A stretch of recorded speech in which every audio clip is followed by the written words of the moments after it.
Hi everybody, Kath Hart, Executive Director of the Housing Industry Association in WA.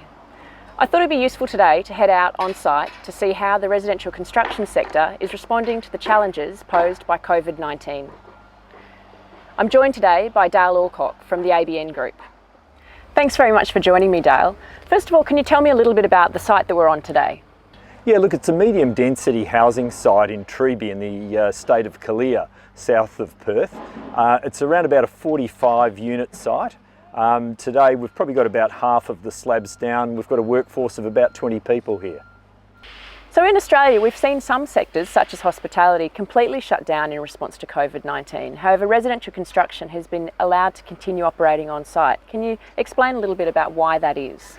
Yeah, look, I really do think it's a credit to both the federal and state government if you recognise that construction, I think 1 in 10 workers employed within the state and in the country are construction related. And what we've been able to do is prove that our sites are generally not high density in terms of the number of workers. So really we can ensure that we are getting that 2 metre kind of separation there, and as long as we're then backing that up with the right hygiene and protocols and disciplines, it's a change that we've been able to effect. And I think it's really critical in our industry that we continue to demonstrate that, because we've got eyes watching us, particularly from those industries that unfortunately are not able to continue in this environment. In addition to some of the natural advantages that our sites have, businesses have been very quick in the sector to implement social distancing on sites. Can you talk a little bit about what that's looked like for the ABN Group? Yeah, look, the first thing that we did was actually create a video, which was a training video, to demonstrate that separation, to demonstrate the hygiene and the protocols and disciplines that we wanted.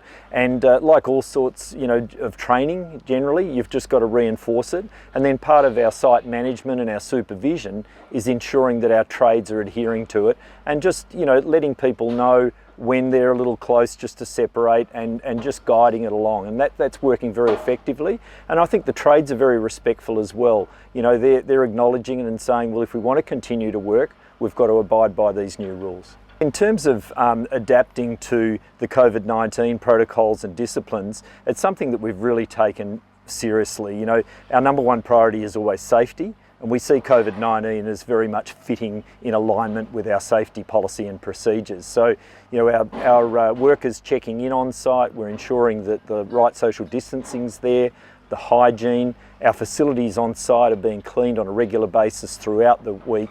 So it's really important, given that we're deemed an essential service, that we respect and acknowledge that and make sure we're doing it the right way.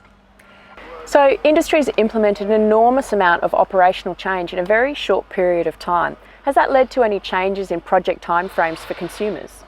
Essentially, no. Our first concern when COVID really struck, and particularly its effect on China, was about our supply lines, and that's been an area in our procurement that we've really followed, and thus far that's been okay. In terms of our construction progress on site, we're adhering to all of the protocols and disciplines we should, and thus far it's business as usual, or as I like to say at the moment, business as a new normal. Thank you very much, and thanks for sharing your insights with us today. Thanks very much for tuning in. Again, if you have any issues you'd like me to follow up or questions you want answered, please let me know via direct message or in the comments below.